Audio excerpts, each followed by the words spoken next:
malagasy.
Afaka mastoerana isika tompoko, je vous prie de prendre place. Anbotsika fotoana dia manasa antsika rehetra hitehaka mafy be tompoko lahy sy tompoko vavy pour démarrer ce lundi, premier jour de la semaine. Si vous pourriez encore applaudir très fort, s'il vous plaît, mesdames et messieurs. Misaotra tompoko. Ny hevitry maro matakadavitra dia fifaliana ho antsika indray no miara misala amin'izao fanohizana ny dinika ho fanangana ny toe-karenan'i Madagasikara izao. Ko miarahaba antsika rehetra ary makasitraka antsika hatrany ny amin'ny fandrosoanana sy fiarahamientana. Nous vous adressons nos salutations et notre reconnaissance de votre présence et votre engagement dans ce processus de dialogue pour la relance économique. Andriamatoa sy Ramatoa ministra sy Sultana ministra tonga etona, Mesdames et Messieurs les ministres et représentants des ministres, Andriamatoa Foloa Kefpitantana ny EDBM, Monsieur le PCA de l'EDBM, Andriamatoa Pandrinja national ni PIC 3, Monsieur le coordonnateur national de PIC 3, Andriamatoa secrétaire général ni FIFPAMA, Monsieur le secrétaire général de FIFPAMA, ianareo manam-pahefana amin'ny toerana sy sokajiny avy. Mesdames et messieurs, en vos rangs et grades, tout protocole observé, ianareo vahiny rehetra nasaina, na avy eto an-toerana, na avy any amin'ny faritra, distingués invités au niveau central et au niveau de la région, tompoko lahy sy tompoko vavy, mesdames et messieurs. Taoriny fanokafana amin'ny fomba ofisy ny dinika ho fanangana ny toe-karena izay natao tamin'ny 27 volana janoary. Dia nisy ny fankakevitra natao tany amin'ny faritra, dia taorian'izay dia nisy ihany koa ny andiana fihaonana manokana izay natao ny sehatra tsy miankina sy ny seham-panjakana teto amin'ity toerana ity, ary manohy ireo dinika ireo isika anio sy rampitso. Koa toy izao ny fandaharam-potoanantsika anio anomboka amin'ny lahateny mifandimby isika, toizantsika amin'ny fampahafantarana ny fomba fiasa sy ny fitsinjarana araka ny lahadinika avy. Avy eo dia anaraka ny fizarana voalohany dia ny dinika eo amin'ny sehatra tsy miankina sy ny seham-panjakana isika izay mitohy aorian'ny fiarana misakafo. Ary teo faranantsika amin'ny vokatra azo nandritry ny fifampizarana ity fotoana ity. Dans la continuité de la présentation du cadrage macroéconomique qui s'est tenu le 19 janvier, une série de rencontres spécifiques a été organisée à Antananarivo ainsi que dans les régions, réunissant respectivement le secteur privé et les représentants du secteur public. La rencontre d'aujourd'hui vient dans la suite de ce processus d'échange et de concertation. Voici donc le déroulé de notre programme pour cette journée. Nous commencerons par des interventions successives et nous poursuivrons avec la présentation de la méthodologie de travail ainsi que la répartition selon les thématiques de discussion. Nous entamerons par la suite la première session de travail thématique consacrée au dialogue entre le secteur privé et le secteur public qui se poursuivra après la pause déjeuner. Et enfin, nous clôturerons cette rencontre par une restitution des principaux résultats issus de ces échanges. Tup classe tup vavy anokafatsika amin'ny fomba ofisialy ny fotoana anio dia iroso amin'ny lateny mifandimby isika koa mangataka ampanajana n'Andriamatoa filohan'ny filakevim-pitantanany EDBM amampandrindra ny dialogue public-privé andray ny fitenenana. Pour ouvrir officiellement notre programme de ce jour, nous allons à présent passer aux interventions successives. Ainsi, j'ai l'honneur d'inviter Monsieur le Président du Conseil d'administration de l'EDBM assurant la coordination du dialogue public-privé. Je vous prie de l'accueillir chaleureusement, s'il vous plaît.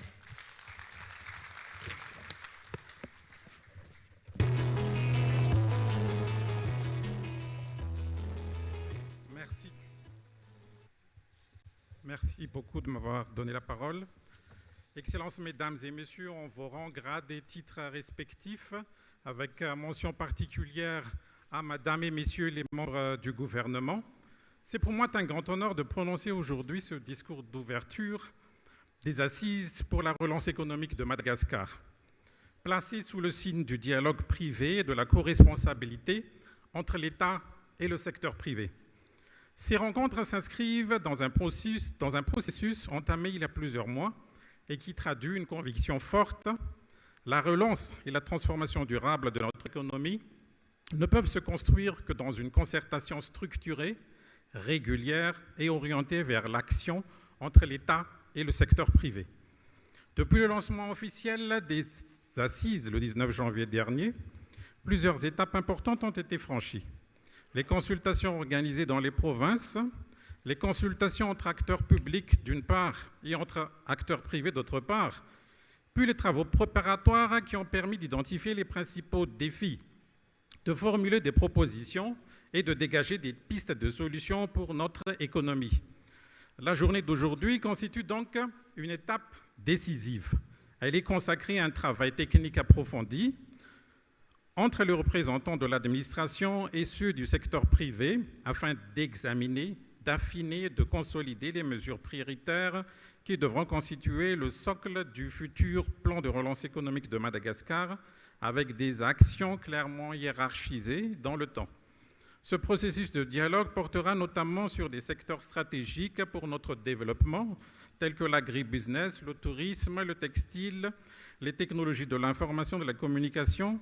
sans oublier les thématiques transversales et essentielles que sont l'environnement des affaires, la fiscalité et la compétitivité, qui conditionnent la réussite de l'ensemble.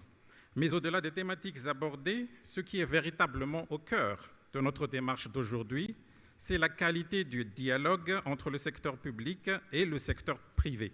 C'est un dialogue franc, exigeants et constructifs, le tout au service de résultats concrets pour notre pays. Dans toutes les économies qui réussissent leur transformation, on observe une constante, un dialogue public-privé structuré, permanent, adossé à une méthodologie claire et à un mécanisme de suivi des décisions prises. Le secteur public définit la vision, les politiques et le cadre réglementaire, tandis que le secteur privé investit, innove, crée de la valeur et des emplois. Lorsque ces deux acteurs avancent de manière coordonnée et dans un climat de confiance, les résultats sont tangibles. Un environnement des affaires plus attractif, des investissements plus nombreux et une croissance plus forte, plus inclusive et plus résiliente. C'est précisément dans cet état d'esprit que le DBM exerce ses missions. En tant qu'agence nationale de promotion des investissements, le DBM a notamment pour mandat d'appuyer le gouvernement et le secteur privé dans l'amélioration du climat des affaires, en coordonnant les dialogues publics-privés, en facilitant la formulation des réformes et en assurant le suivi des résolutions qui en découlent. Le DBM est donc un facilitateur, un catalyseur et un pont entre l'administration et le secteur privé, et nous devons faire en sorte que ce dialogue ne soit pas seulement un espace d'idées, mais un véritable mécanisme de résolution des problèmes, de priorisation des mesures et de pilotage de leur mise en œuvre. Autrement dit, un dialogue qui produit des résultats concrets, mesurables et suivis dans la durée. La journée d'aujourd'hui devra ainsi permettre, premièrement, d'examiner les mesures issues de concertation préparatoire, deuxièmement, d'identifier les actions prioritaires pour la relance économique par secteur et par thématique transversale, troisièmement, de clarifier les engagements respectifs de l'État et du secteur privé, et enfin, quatrièmement, de jeter les bases d'un mécanisme de suivi, de redevabilité et à terme d'un véritable contrat de performance pour la relance. Et je souhaite insister sur ce point essentiel. La relance économique est une responsabilité collective qui suppose des engagements clairs, des calendriers réalistes et une volonté partagée de passage à l'échelle. L'État doit suivre les réformes nécessaires pour améliorer l'environnement des affaires, sécuriser les investissements et renforcer la compétitivité de notre économie. Le secteur privé, de son côté, se doit de continuer à investir, à innover et à créer des opportunités d'emploi,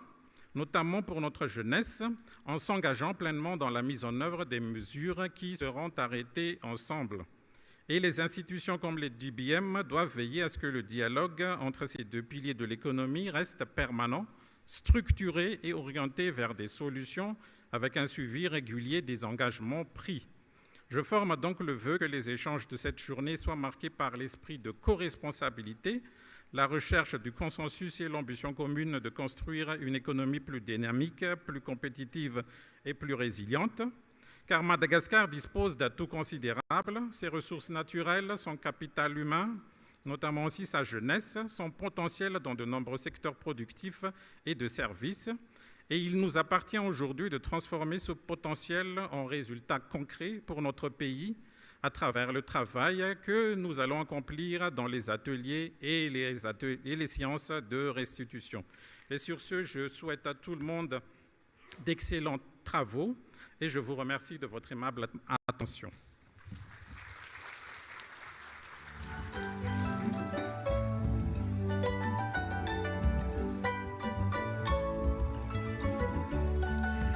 Mankasitraka an'Andriamatoa PCA-ny EDBM isika. Toizantsika amin'ny fandraisam-pitenenana Andriamatoa, sekretera général ny FIFPAMA izay misolo tena ny sehatra tsy miankina. À présent, mesdames et messieurs, nous cédons la parole à monsieur le secrétaire général de FIFPAMA qui représente le secteur privé. Je vous prie de l'accueillir sous vos ovations, s'il vous plaît.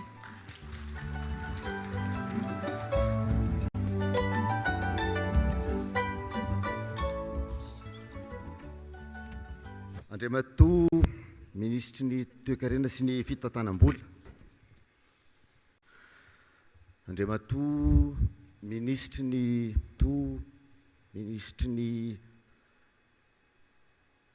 varotra sy ny fanjifana.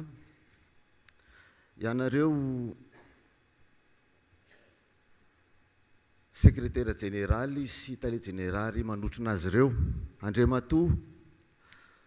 mpandrindra nasionalin'ny pika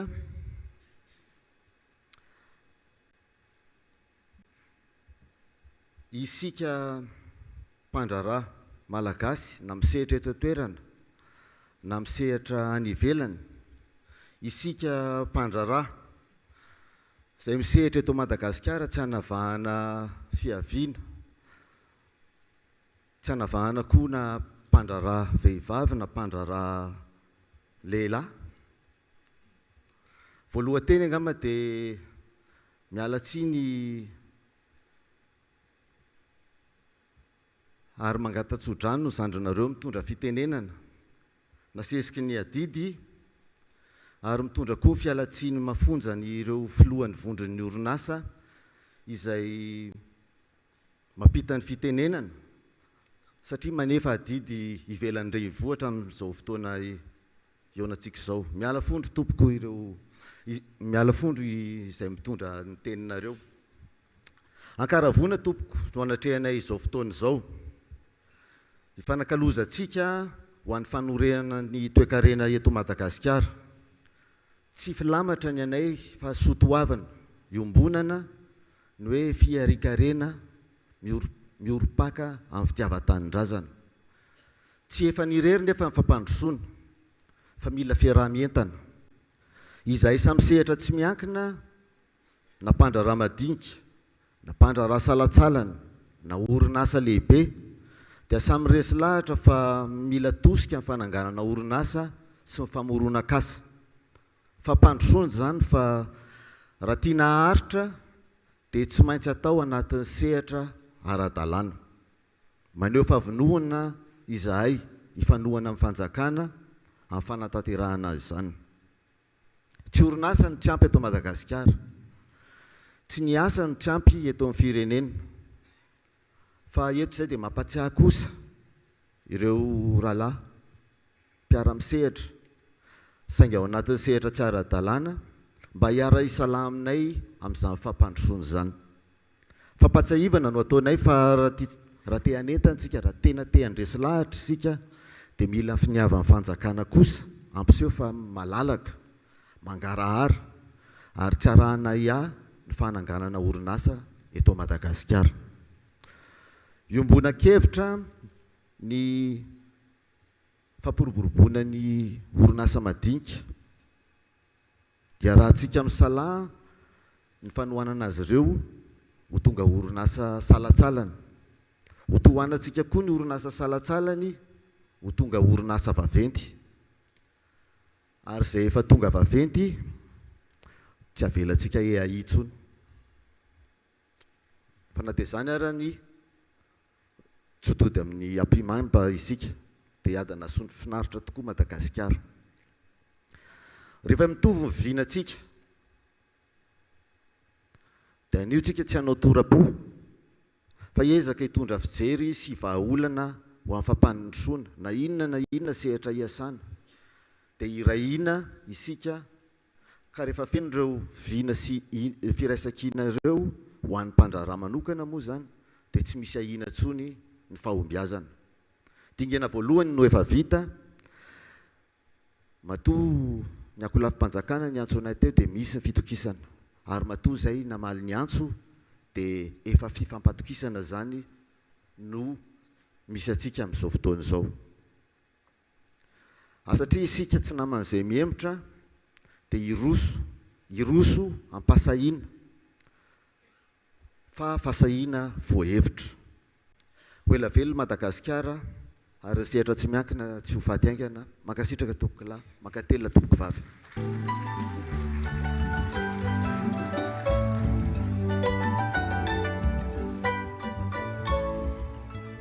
Nous remercions Monsieur le Secrétaire général de FIPAMA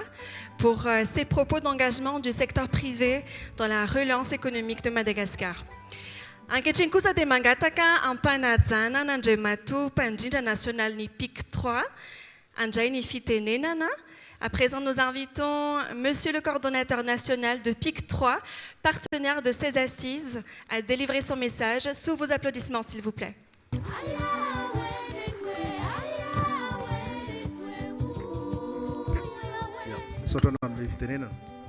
Andriamatoa ministry ny toe-karena sy ny fitantanam-bola, andriamatoa ministry ny fampiroboroboana ny indostria sy ny sehatra tsy miankina, rahamatoa ministry ny fizahan-tany sy ny asa tanana, ianareo mpanolotsaina membre ny kabinetra ao amin'ny fiadidinan'ny prime ministre sy ianareo secrétaire généraux indrindrindra fa ny ekipan'ny EDBM zay taretin'ny filohan'ny filankevim-pitantanana sy ny tarety général. Tsika rehetra manatrika eto indrindrindra fa ianareo groupement ny secteur privé ary ny chef d'entreprise indrindrindra. Voalohany angamba dia mialatsiny raha mbola manararaotra ny anio androany moa 7 mars omaly ny 20 mars mbola tsy tara raha mba mirarosoa ho an'ny andro fankalazana ny zony vehivavy moa ny omaly ary mirarosoa ho an'ny vehivavy mpandraharaha indrindrindra. Ho anay ato amin'ny tetikasapika moa dia rehefa vehivavy na ny tompon'ny orinasa na ny mpitantana dia misy farapahan-kevitra mitokana foana. Zany hoe misy incitation amin'ireo critères BDB atao rehefa misy ny fifantenana orinasa ho toanana dia mahazo tombony foana rehefa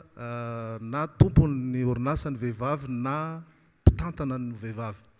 Mety hitanareo zany anatin'ny site web sy ny anarehetra amin'ireny fiantsona appel à projet atao reny fa tsy mitovy foana ny masotsivana ampiasaina mba fanomezana vahana an'izany vehivavy zany satria fantatra fa mahomby foana ny firenena rehefa ny zavatra ray moa zany ny investissement atao an'ny vehivavy misy fiantraikany bebe kokoa eo amin'ny zavadrehetra na ménage na ny orinasa. Zay ngamba ny momba an'iny fa ny tiana ho lazaina dia tsy hovaiko ny teny lazaiko teto tao amin'ny fandraisam-pitenana teo aloha dia ny hoe marina fa dialogue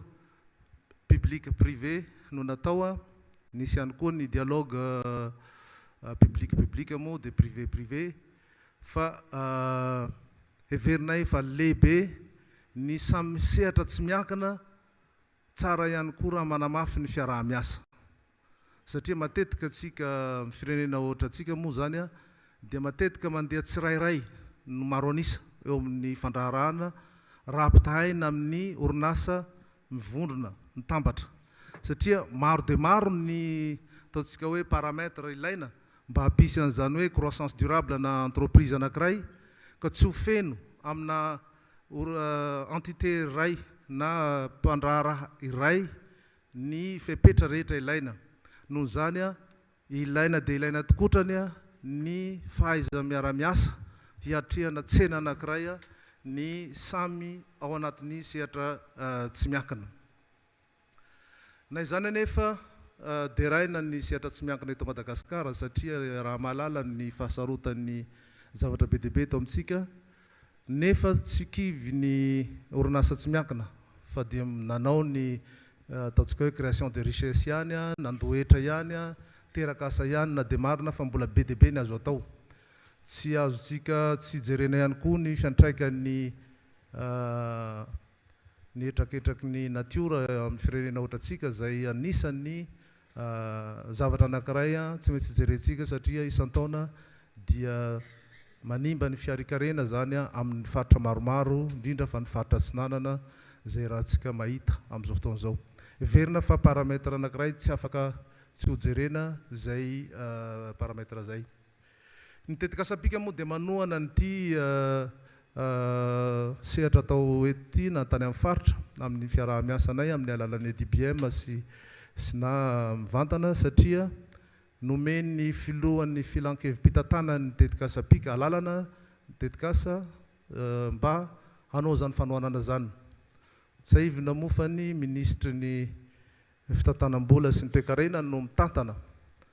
eo anivon'ny gouvernemanta ny fandrindrana ankapobeny ary ireo ministra manatrika eto reo a sy zay 12 hafa dia mpikambana ao anatin'izany fitantanana ny tetikasa zany. Ny tianao lazaina dia tsy mora ny azahoantsika vokatra satria ny tetikasa pika dia tetikasa natao hanohana ny secteur privé.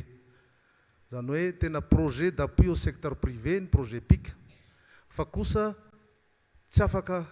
hijanona irery ao anatin'ny sehatra privé raha tsy mikasika manohana ihany koa ny ato amin'ny publika satria iarahantsika malala fa maro ny réforme tsy maintsy ilaina, maro ireo contrainte iainantsika na fatra na lalana tsy misy na ny fitaterana mila tsaraina na ny tsy fahaiza manao zay mahatonga atsika manao ezaka lehibe mampiakatra ny compétence ny mpiasa ao anatin'ny mba tonga ny sehatra tsy miankina manana mpiasa manana fahaiza manao nohon' zany a tokony isy fiantraikany zany a any amin'ny productivité ndreo orinasa reo. Zay vao miditra amin'ny hoe fanohanana mivantana na arabola na arakevitra ny incubation tiako tenenina ho an'ny orinasa majinika. Zay ny tianao lazaina ka manantena zahay fa mitovitovy amin'izany ihany koa ny resaka nataontsika teto. Efatra no sehatra voalaza lehibe teto a dia tao ny resaka textile, ny tourisme, ny agribusiness, numérique. Zay telo amin'ireo dia sehatra nanomezan'ny gouvernemanta malagasy mandat any tetikasa pika. Ary ao ireo transversaux voalaza teo a ny resaka hetra sy ny compétitivité ary ny fanaratsarana ny tontolo ny fandraharahana. Ireo rehetra reo a dia sehatra anaovan'ny tetikasa asa daholo satria raha tsy mikasika an'ireo tsika tsy ho azo ny vokatra zay tadiavina amin'ny farany. Ny farany dia hoe mba hiakatra ny fandraharahana eto Madagasikara, hiakatra ny vola miditra amin'ireo tantsaha zay tafiditra anatin'ireny sehatra reny a famokarana maro ary indrindrindra hiakatra ny fahafahana miteraka asa maharitra. Manantena zahay fa zay fotopisaina natao hoe intégré zay a dia hita taratra anatin'le dialogue ka irinay dia irinay tokotrany a raha mba tena dialogue ahitantsika ny zavatra tena misakana ho an'i Madagasikara satria raha te hanovantsika nefa ny resaka mahazatra hatramin'izay ihany no ataontsika eto a dia mety ho sarotra zay. Manantena fa tsika rehetra mba samy mahatsaro malahelo toerana misy an'i Madagasikara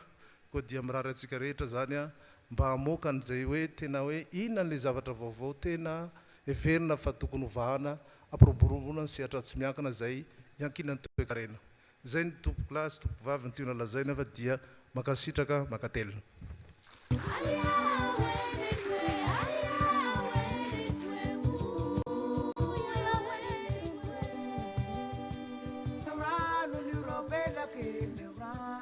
Nos remerciements à Monsieur le coordonnateur national de PIC 3 pour ce message renforçant l'importance de notre collaboration à tout niveau. Amin'izao ankehitriny izao indray dia ampanajana no andraisana n'Andriamatoa Ministry ny fampiroboroboana ny industrie sy ny fampivelarana ny sehatra tsy miankina anao ny lahateny. C'est avec un profond respect que j'invite Monsieur le ministre de l'Industrialisation et du Développement du secteur privé à prendre la parole sous vos ovations, s'il vous plaît.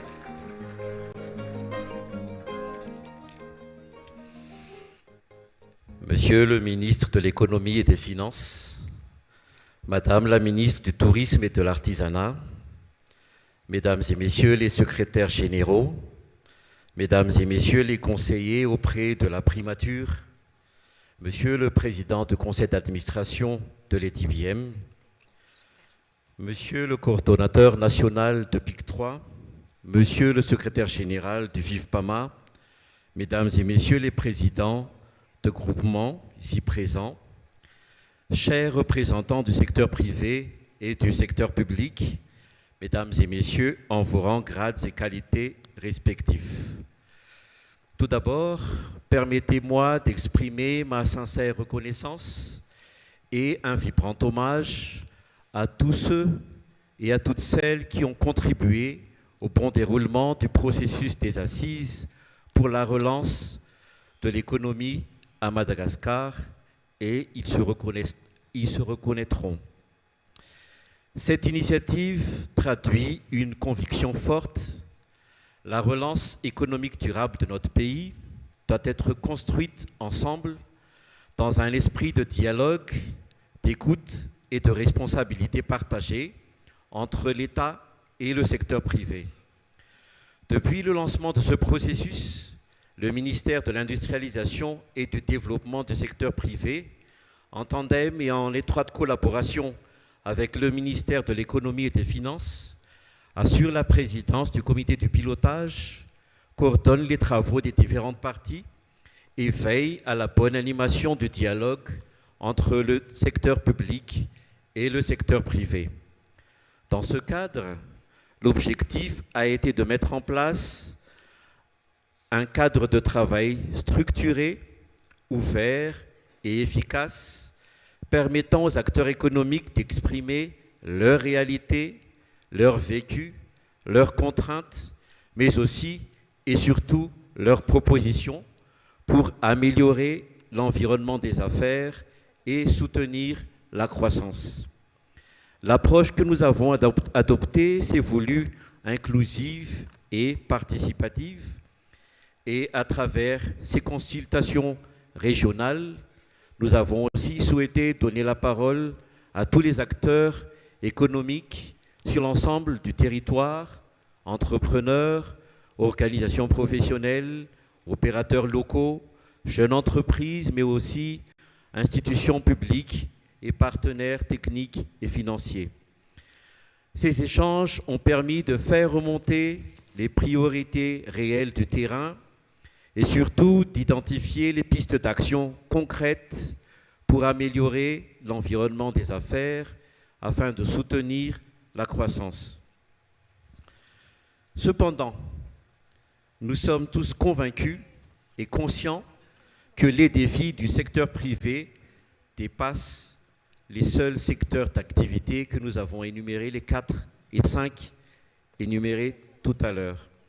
C'est pourquoi les assises ont également accordé une attention particulière aux enjeux transversaux qui conditionnent directement la productivité, la compétitivité et surtout la performance de nos entreprises. Parmi ces enjeux majeurs figure notamment la compétitivité des entreprises malgaches dans un environnement économique de plus en plus concurrentiel, la fiscalité avec la nécessité d'un système plus lisible, plus équitable, plus incitatif à l'investissement, l'accès au financement indispensable pour permettre aux entreprises de se développer et l'accès au marché tant au niveau national qu'international.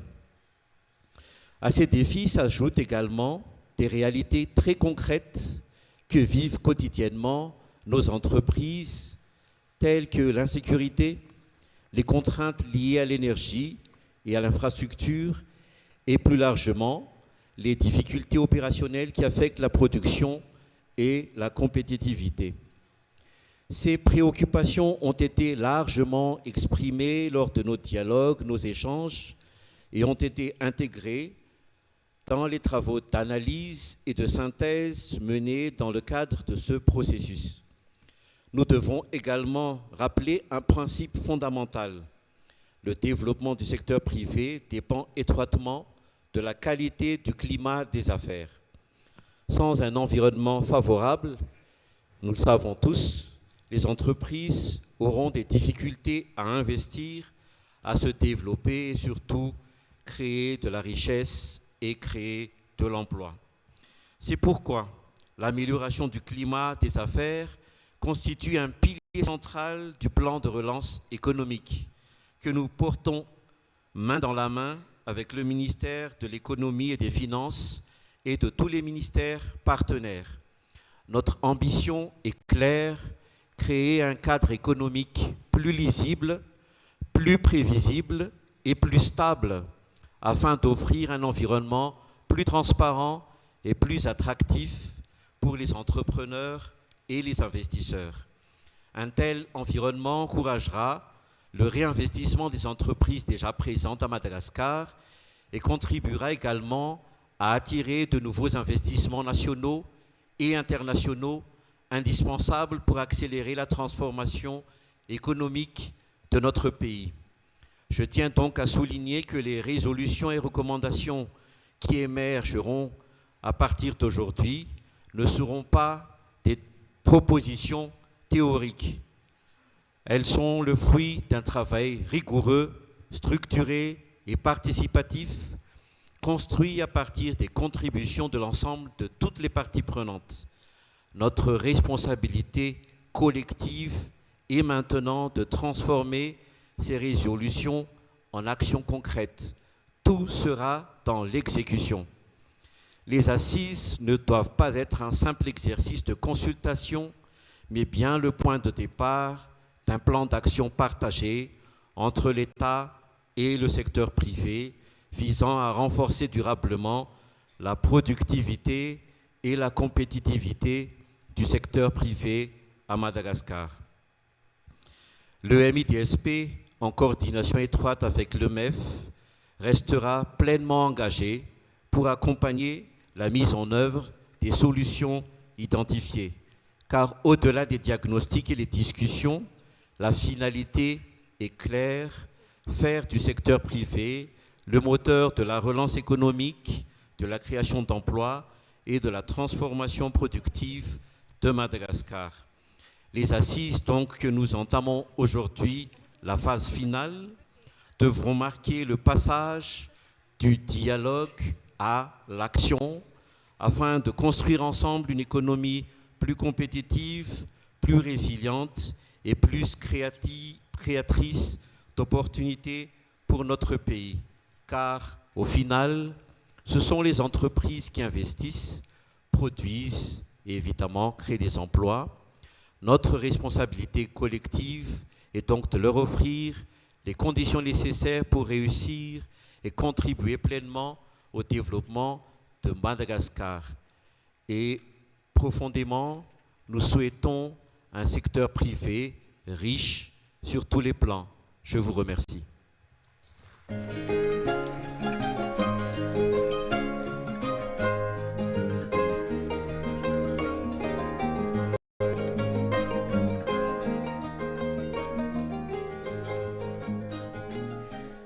Magasitraka feno an'Andriamatoa Minisitra isika ny amin'izay afatra mafonja izay. Amaranantsika ny fandraisam-pitenenana tompo-kilasy tompo-vavy dia voninahitra ho ahy ny mangataka ampanajana an'Andriamatoa Ministry ny toe-karena sy ny fitantanam-bola andray ny fitenenana. C'est avec honneur et considération que nous accueillons pour une présentation Monsieur le ministre de l'Économie et des Finances, que je vous prie d'accueillir sous vos ovations, s'il vous plaît.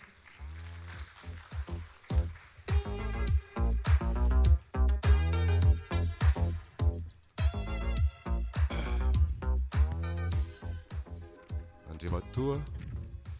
ministre ny industria sy ny ampiroboroboana sehatra tsy miankina. Ramatoa ministre ny fizahan-tany sy ny asa tanana, ianareo secrétaire général au ministère isa tokony, Andriamatoa filoha vaky mpitantanan'ny DBM, Andriamatoa coordinateur ny projet PIC, Andriamatoa filohan'ny FIFPAMA sy ianareo filohan'ny fiamandorina-asa rehetra eto Madagasikara. Ianareo orinasa izay tonga eto manarika an'izao fotoana izao, tompo-kilahy sy tompo-kivavy. Faly miarabantsika rehetra ary miaraba manokana koa ny vehivavy araka ilay tenenina teo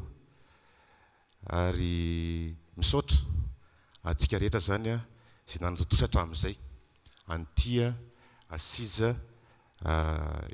pour la relance économique ity. Nzara ty tenenako zany efa voalaza teo daholo ny momba an'izy hatramin'izay moa fa tiako zany aloha eto ny karazana hoe mamerina kely ny contexte an'ilay izy sy le hoe aiza ny titika tongava anatin'ilay izy. Io sary hitantsika eo amin'ny écran io zany io zany milaza ny zavatra rehetra mikasika ny firenentsika. Io moa zany dia maneho ny PIB zany par tête,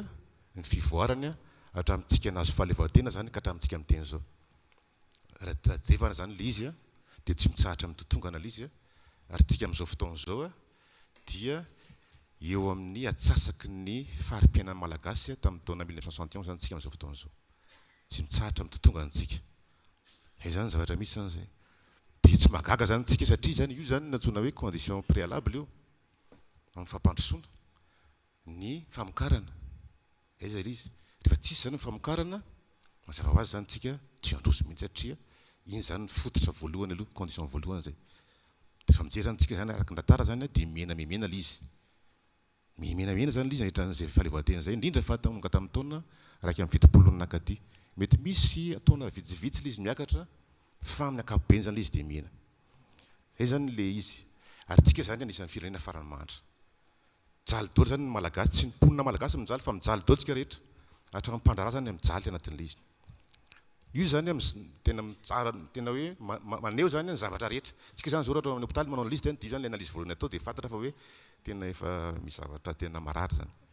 manaraka izay fa sady manaraka hoe zafady io zany a ty zany zao a mampiseho ny antsoina hoe niveau de productivité na ataontsika ny teny malagasy hoe vitrim-pamokarana zany hoe firy zany ny famokarana isam-batan'olona isaky ny vatana piasa isaky ny piasa ray zany piasa anankiray dia jereo le izy misy firenena maromaro io a le pointillé io zany le tia farany ambany io zany Madagasikara io tsy mitsahatra mitotongana ny productivité atsika zany hoe ny piasany amin'ny orinasa zany a dia mimena koa zany ny vokatra ataony izy ataony mimena zany le izy jereo efa ngeny an'olo le ohatra zany zao ohatra hoe ratsika zany zao Cameroun ohatra Cameroun zany zao le orange io jereo fa tsy mitsahatra mitombo izy songa tamin'ny taona 2000 jereo Tanzanie zany le mavomavo ary ambony ary le maitsomaitso moa zany raha maitsomaitso miakatra io Ouganda Rwanda tsy mitsahatra ny tombo zany ny olona amin'ny productivité io productivité io zany no indicateur manamarika ny fiakarany ari-karena tsy hoe salama tsara ny toe-karena mety zany famokarana zany fa raha io zany no hoe miena dia ny dikany zany marary mafy le toe-karena zany manary famokarana zany le izy tsika zany tsy mitsahatra mitombo zany ny productivité tsika amin'ny ankapobeny io zany amin'ny ankapobeny io a fa aleo vangely sady manaraka tsy rehefa tsika ny mandeha par secteur le izy dia jereo io le mangamanga zany zao a le farany ambany io zany ny agriculture jereo tsara zany io agriculture io amin'ny $300 par an io zany io dia mistagna le izy nonka tamin'ny taona 1995 zany eto io a tsika zany a tsy nihetsika mihitsy zany le fambolena zany amin'le productivité io mantsy ny tena indicateur goavana io anatin'ny économie tsy mihetsika mihitsy le izy efa firy zay budget tao zay firy zay pipa zay firy zay projet ao zay mandraka tsika miteny zao dia io le productivité ny agriculture mihena foana zany le izy jereo indray le menamena ohatra ny industrie mba nisy fotoana zany le izy niakatra ihany tamin'ny année 2000 voalohandohan'ny année 2000 zany a fa avy eo le izy a totongana koa zany le izy iny tanao iny menamena be iny ohatran'izay koa ny service mitovy zany ny tendance zany eto amintsika zany a tendance zany a décroissante zany ny niveau de productivité dika zay zany dia mipetraka zany fanontaniana ho an'ny sehatra tsy miankana hoe fa inona nataonareo fa nanina loatra nareo dia nanao ohatran'izao inona ny zavatra mitranga satria ny dikany hoe a miakatra amin'ny productivité a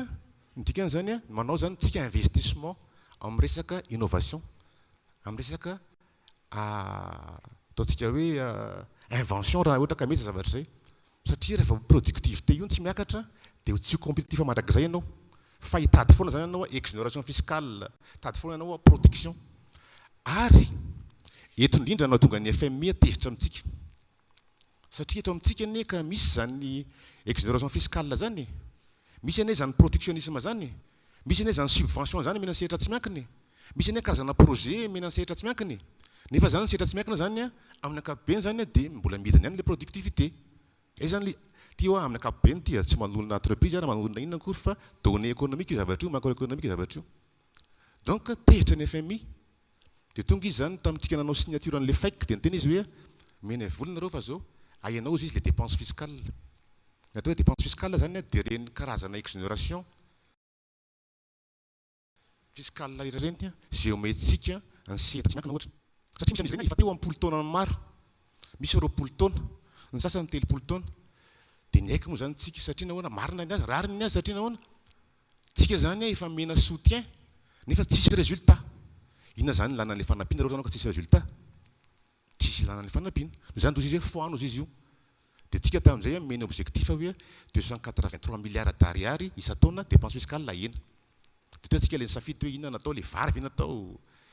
ina ve zany l'exonération de l'importation na vary sa ve amin'le produit financier natao sa inona sahirantsika satria ny vary ilaina satria masahirana malagasy ny tariny nefa tsika voatery no zany ny fototry ny olana zany tsy any amin'le hoe mena exonération tsika zany na hoe mena fanampiana le sehatra fa le hoe ahoana no mba hapa-effikasy an'le sehatra tsy miankina zany zay zany le olana dia rary ny FMI ny tenako moa zany ny négociana anatin'le izy hoe marina ny teneninareo fa aleo jerevantsika le izy anaovantsika analyse coût avantage dia jerevana zany le izy hoe inona no karazana fanampiana zany mety teraka an'izay fanampiana zay dia eto zany le petraka fantany hoe fa maninona sehatra tsy miankina fa maninona reo minoatran'io fa maninona zany mety tsy fotinareo le izy ary mety tsena tsy fotinareo mihitsy le izy mety hoe foton'ny fanjakana koa le izy dia io zany zay natonga antsika zany nanao an'ity dialogue ty tia fanjakana fantatra zany hoe inona marina no marary anareo satria marary nareo misy zavatra tsy mandeha amin'iloniny eo zay nanomboantsika n'le dialogue fampafantarana amin'le izy zany hoe inona marina le izy ary le izy tonga dia dialogue direct fa tsy hoe kory mivorinareo any dia meonay le taratasy sy nitady zay le izy zay zany natonga antsika zany zay resakytsika inona le dialogue natomboka izy tamin'ny janvier nisy consultation régionale dia nisy zany zao androany zao andia izy rehefa avy eo dia zay zany le izy hoe inona marina le izy iaratsika mamamy vahaolana satria nahoana tsy ny fanjakana mihitsy akory no anao production tsy fanjakana no andeha mokatra fa nareo sehatra tsy miankina no anao an'izay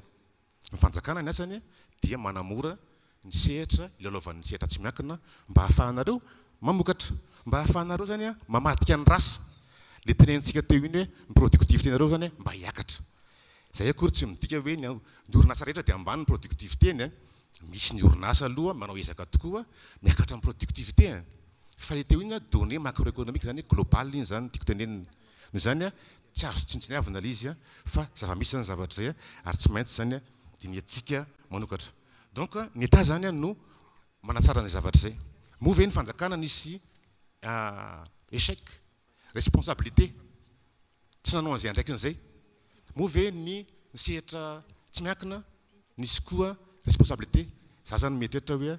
partager de responsabilité satria nahoana araka le teneniko teo iny hoe tsika efa nanao any tsika tany aloha fanampiana ny sehatra tsy miankina fa tsisy vokany loatra le izy eto zany dia zao ho ataontsika le zavatra ny fanjakana zany dia maneho fahavononana ny anoana sehatra tsy miankina tsy maintsy satria araka le tenenina teo iny hoe ny sehatra tsy miankina no mamokatra fa tsy ny fanjakana akory no mamokatra fa ny fanjakana manao manamora izay amokarany sehatra tsy miankina fa kosa tsy mety tsony ny fanohanana tsisy takalony ohatrany teo aloha zany hoe satria lasa critiqueny FMI tsika sy ny banque mondiale dia hoe la dépense fiscale anareo fa mono miketo zany dia zay engagement fanjakana zay dia mitaky koa zany zay engagement avy any amin'ny sehatra tsy miankina fanatanterahany sehatra tsy miankina karazana critère de performance indrindra eo amin'ny resaka productivité io zany tena la clé io zany productivité io rehefa io productivité io tsy hita isaky ny orinasa zany dia tokony efa mba manana karazana dashboard tableau de bord mandrefy ny productivité ao aminy tokony manana zay zany automatique zany zay marina fa tsy hoe kory tsy resaka hoe financier any jerevanareo hoe ahoana ny cash flow sy ny sisa na ahoana ny vente sy ny tariny fa io ny zava-dehibe io mesure eo ny productivité au niveau anareo fa raha vohitanareo izy hoe misy fidinana le izy dia efa tokony mandray andraikitra zany tokony efa miteny mivory inona natao ampakarana ny productivité ty satria tika zany tena hoe baisse chronique de la productivité de tous les secteurs à Madagascar misy ihany araka teneniko teo ny entreprise zany tsinganina azo isaina manana an'izay hoe productivité miakatra zay fa ny amin'ny ankamaroany zany dia iny données mazava zay zany ny antony anaovantsika anty assise ty tsika androany zany zao efa aty amin'ny processus final tsika io raha pisy tsika nanao ny restitution mbola mitoy zany rehefa avy eo ny discussion hoe inona le mesure azo fanjakana atao anatin'le izy fa eo koa zany tsika misy engagement atao amin'ny secteur privé satria araka tereniko teo iny tsy ale simple ntsony zany le soutien ary tsy afaka mihitsy ny fanjakana anao hoe exonération éternelle zany zany tonga de efficience économique ny dikan'izay temporaire anatina fotoana fohy ny fanohanana ohatra hoe exonération fiscale secteur privé anankiray fa tsy tokony hoe 10 ans izy eo foana 20 ans eo foana tsy mety zany zavatra zany satria lasa miproduire tsika efficience ohatran'izao zany mivokany farany ny farany asa anatina cercle vicieux tsy mandeha ny sehatra tsy miankana tsy manambona fanjakana dia modikodiny eo zany tsika dia farany zany spirale zany ambidina any ambany le izy ay zany no antony novantsika ny tilance tia kanefa zay zavatra araka teneniko teo iny mila zany le antsona hoe fifampatokisana zany dia avy amin'ny engagement anankiroa engagement ataon'ny fanjakana dia engagement ataon'ny sehatra tsy miankana rehefa samy mitana ny engagement tsika dia zany mihitsy matoky fa mandeha teo karentsika io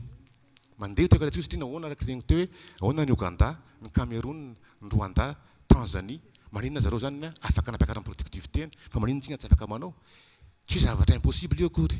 fa zavatra tena vitatsika io ary vitatsika io fa zay teneniny teo zany hoe manomboka zany miova famindra miova fijery zay le hoe fanavaozana fanjakana vonona ny anampy vonona ny anoana ary tsika koa ifatafarisaka tamin'ireo mpiara-mambonatoka na teto zany na tany velany dia miandro koa izy zao miandra tsika koa zany izy anatin'ny zavatra zay vonona izy nanona tsika amin'izay lafin'izay efa vonona koa zany mpandrara zany matoka tsika izy nataon'izay donc vita zany ty zavatra androany ty discuter tsika hoe zao doa le mesure dia le zavatra vitatsika androany sy le atokotritsika rapitsy io iny amin'izay zany raisina eo avy amin'ny ministère ny économie zany sy ny finance anaovanay an'le plan de relance avadika plan zany le izy ao anatina fotoana satria misy à court terme reo misy à moyen terme reo satria tsy maintsy zany aingatsika zany aingana ny toekarena fa tsy mety tsony zany zao toekarena marary ohatry zao tsy maintsy zany entanina ny sehatra tsy miankina ampitombo ny vokatra ary ny sehatra tsy miankina ianareo zay fa io zany mampitombo nataonareo zay nataonareo fa zay mbola hiditra anatin'ny sehatra koa dia aprisina koa hiditra anatin'le izy satria mbola vitsy dia vitsy ihany eto amintsika nisan'ny mpandrara zany natao ny fandiniana satria araka teneniko teo kely de kely any piby atsika ny 16 milliards de dollars kely de kely zany kely tsisy dikany zany transaction zany ray seconde angamba zany eo amin'ny Wall Street kely de kely zany ampitombotsika le izy dia zay zany no antony zany anaovantsika ny zavatra ty ka dia mampirisika atsika zany andray anjara mavitrika anatin'izay approche zay hoe fanjakana vonanona sehatra tsy miankana satria sehatra tsy miankana ihany no afaka manangy ny toekarena fa tsy fanjakana akory ary ny sehatra tsy miankana kosa ho takalo ny fanohanana ny fanjakana azy dia mba entanina zany investir anatin'ny effort de productivité il faut donc faire des efforts de productivité rehefa tsy miakatra amin'ny productivité tsika tsy mandeha toekarentsika io zay zany ny afara toko lasy toko vavy fa izay dia vonona izay fa ianareo koa zany mangatany mba ho vonona aoko tsika ifampatoky pralamy anala ianareo tokonay zay tokonareo fa rehefa miaraka tsika mandroso ty firenentsika ty tsora tokola mankasitraka toko vavy.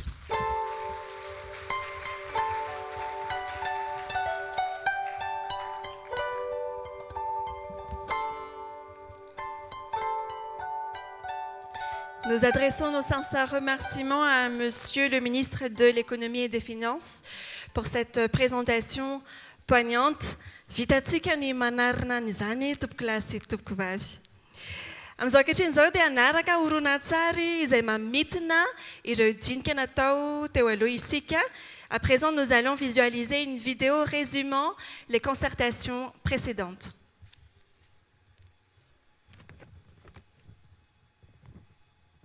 Ny volana Desambra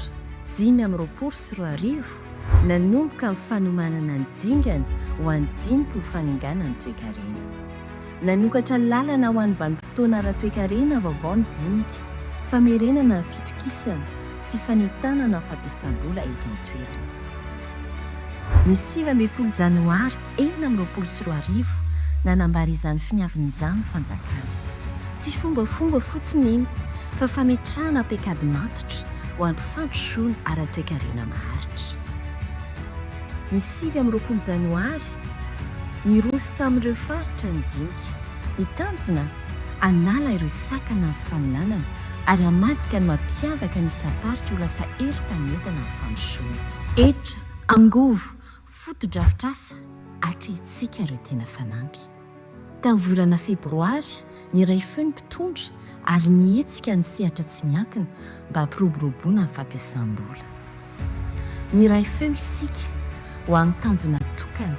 ny fanekena nasionaly ho an'ny fanariana, fanekena mafy sy mazava azahoana vokatra azo tsapaitanana. Vita ny tava-sy fisaonana iroso amin'ny asa isika izao. Amin'ny alalan'ny dinika miroso amin'ny fanaingana ny toe-karena Madagasikara, anomboka ny fanarenana, hiara entana isika rehetra.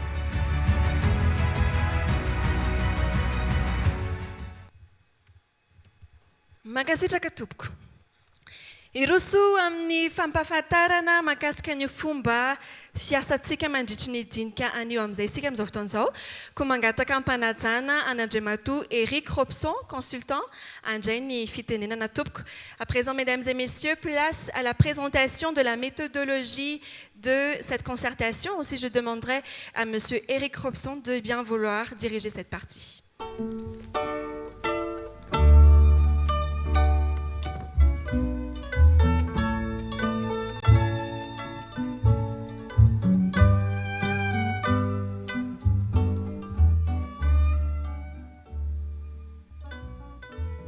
Andriamatoa sy Ramatoa Ministra isany, tompoko lahy sy tompoko vavy. Ny fandraisako fitenenana dia mifantoka amin'ny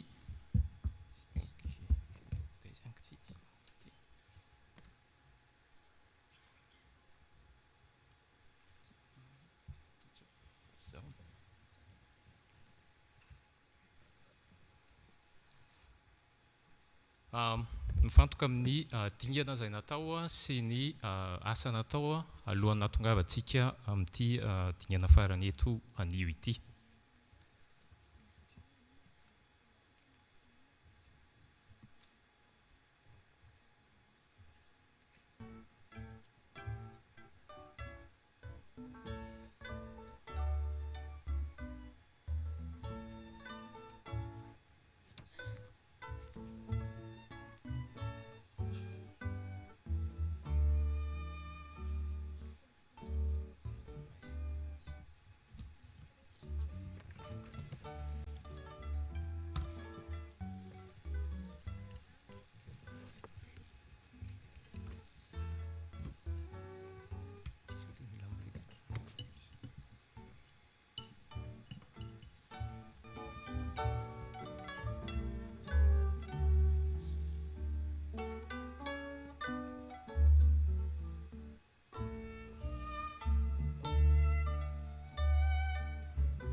Mamela anareo anao ny famelabelarana avy ery fa tsy voatery ny endrika anareo fa ny zavatra miseho amin'ny écran no tena ilaina. Dia avy ariana anao azy segondra vitsy fotsiny dia tonga eo.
mamerina fialatsiny tompoko amin'ny famaitrapetrahana kely ara-teknika. Araka ny voalazako teo zany a, ny fandraisako fitenenana dia anambarantsika ny dingana natao ahafahantsika mifanatrika eto anio. Araka ny voalaza moa, ny zavatra nydinihana dia ny tontolon'ny fampiasam-bola, ny tontolon'ny fandrarana, ny resaka hetra, ny resaka fahafahana amin'ny faninana, ny fambolena, ny tika, ny vaovao sy ny serasera, ny lamba sy ny fitafiana, ary ny fizahantany. Tsisy ty présentation.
Ny zavatra natao voalohany aloha dia ilay atao hoe revue documentaire, zany hoe nitady ny rakitsoratra, ny fikarohana sy ny fikarohana rehetra natao momba ny sehatra tsy miankina eto Madagasikara. Betsaka ny rakitsoratra nijerena tamin'izany ohatra ny ainga tamin'ny edika 2015, zany hoe ny zavatra nijerena dia ny zava-mitranga amin'ny sehatra tsy miankina tao anatin'ny 12 taona. Hita tao hoe misy olana izay efa nitranga tamin'izany fotoana izany mbola miverina ihany mandrakity ny androany. Nijerena tamin'izany ohatra ny fikarohana na tatitra avy any amin'ny bankieraza-pirenena. Nisy ihany koa ireo fikarohana nataony manam-pahaizana eto an-toerana, ohatra ny stratégie de développement secteur privé, misy ny stratégie ny exportation, dia misy ny nataon'ny Banque mondiale, zany resaka BIREDI izay ny farana tamin'ny farany taona teo. Rehefa vita izay dia araka ny fantatsika nisy ny fitsapakevitra na fakana hevitra na fikaonan-doha natao tany amin'ny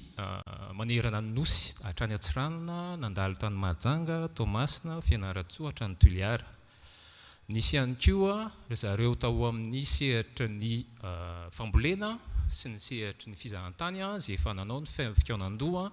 izay nisy natao tamin'ny Desambra, nisy kosa ny fambolena izay ny farana tamin'ny volana Janoary nanomboka fotoana mialoloha tany.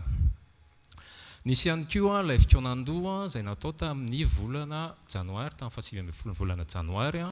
izay efa nakana hevitra sahady amin'izay hoe inona no mety atao anatin'ny drafitra ho fanangana ny toe-karena. Rehefa natao ireo zavatra ireo tany amin'ny indrindrandrindra tany amin'ny faritra, dia nisy tany amin'ny 300 tany ho any ny olana sy ny sosokevitra ho vahaolana izay nivoaka. Teo an-toerana ihany dia nangatahana ny mpandray anjara hoe alao hanao sivantsika amin'ireto lohahevitra ireto ka iza ary no maika, iza no mavesatra, iza no tsotsotra kokoa ny manao azy na mety ho sarotra ny manao azy, ary inona no mety ho fiantraikany eo amin'ny toe-karena. Rehefa natambatra ireo rehetra ireo dia nahazo lohahevitra na olana 10 isaky ny sehatra izay nitany saina tamin'ny voalohany teo, zany hoe ny fampiasana ny tontolon'ny fandrarana hatrany amin'ny sehatry ny fizahantany. Zany hoe nisy 70 zany izy ireo satria 10 isaky ny sehatra anankiray avy. Rehefa azo ireo dia teto-tsika tamin'ny 24 ny volana febroary nanao ny fikaonan-doha amin'ny samy fanjakana. Naseho teto hoe ireto daholo ary ilay olana sy vahaolana 70, ny olana moa 70 fa ny vahaolana ny ohatran'ny 100 teo eo, 100 mahery kely. Dia hoe ahoana no anasokajitsika an'izy ireo ny hevitra avy any amin'ny sehatra tsy miankina, ahoana ary ny eritreretintsika fanjakana amin'ireo zavatra ireo. Dia nisokajiana hoe azo atao na hoe azo atao aingana, nisy ny atao hoe azo atao fa mbola misy fepetra isan-karazany, ohatra hoe resaka ara-bola. Dia nisokajy fahatelo hoe azo atao fa mbola mila fanovana lehibe, mety hoe manova lalàna na manova fotodrafitrafa lehibe. Dia ny farany dia hoe tena tsy afaka atao mihitsy io aloha raha amin'izao endriny izao. Rehefa vita izay nisy teo amin'ny 70 teo no tao amin'ny kategoria A, tao amin'ny sokajy A. Nisy teo amin'ny 70 tao amin'ny sokajy B. Nisy 5 tao amin'ny sokajy C. Dia nisy 4 ny sokajy D izay hoe tsy afaka atao aloha. Rehefa vita izay dia nentina niaraka teto indray ny sehatra tsy miankina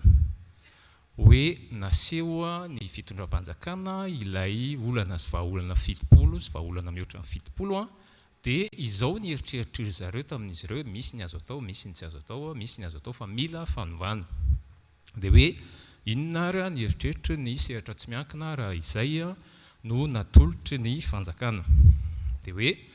misy hotazomina, hoe misy namboarina kely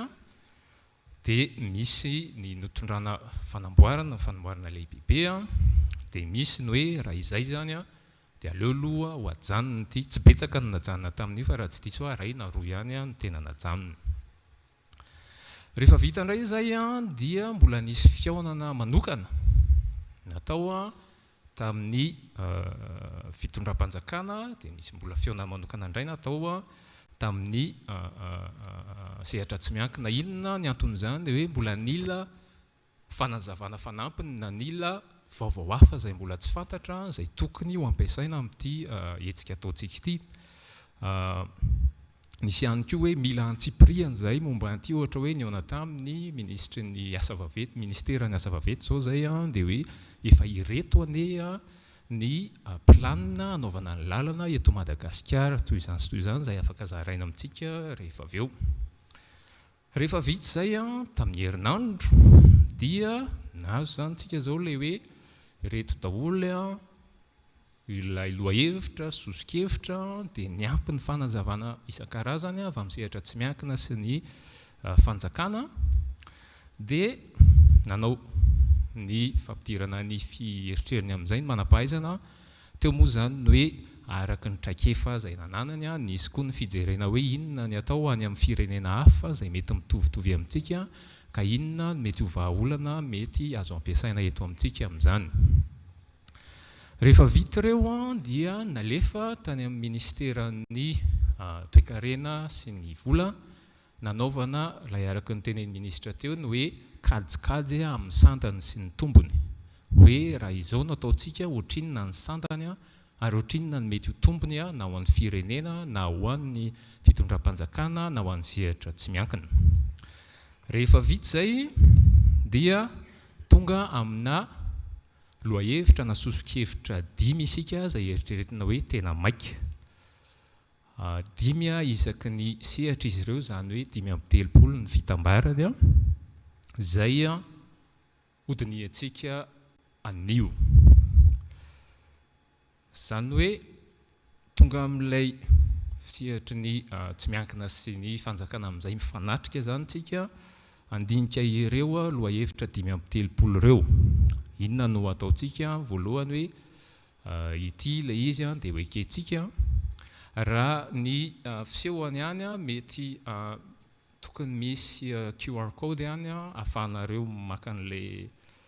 an'ilay listra n'ilay zavatra jerena. Ny fisehoany ihany dia hoe ity ilay lohahevitra na ity ilay sosokevitra, inona ny antony ny safidianana an'izy io, inona no target na inona no tanjona raha manao an'io isika, dia misy lisitra na asa maika anankitelo miaraka aminao anatanterahana an'ilay izy. Ny ataontsika zany hoe eny ary fa ataontsika eo fanarakintsika eto anio fa 7 vola marsa, fa io no atao anatin'ilay drafitra ho fananganan'ny toe-karena. Mety mbola isy fanamboarana kely, tsy ilay lohahevitra intsony no amboarina, fa mety hoe aleo ty teny ray ity soloina, na aleo le firafitra ilay fehezanteny amboarina kely na zavatra ohatran'izany. Raha sanatria ka nisy niova hevitra tao anatiny tamin'ny herinandro sy androany, dia mety hiteny hoe mety mila fiheverana lalindalina kokoa ty, fa aleo mety hoe hovaintsika amin'ny fotoana manaraka. Rehefa miala eto zany tsika dia andeha ho any amin'ny efitra tsirairay avy, ny tontolon'ny fampiasam-bola, ny fandrarana sy ny etra, ary amin'ny efitra farany indrindra ary amin'ilay ngezabe ary amin'ilay fisakafoanana matetika iny, dia ny sasany kosa atoa efa misoratra eny ambaravarana eny daholo hoe aiza no andehanana. Fa dia misaotra indrindra nieritra nahatra hatramin'ny farany dia mirary atrikasa feno fahombiaza na anaty fifaliana sy fifankatiavana tompoko.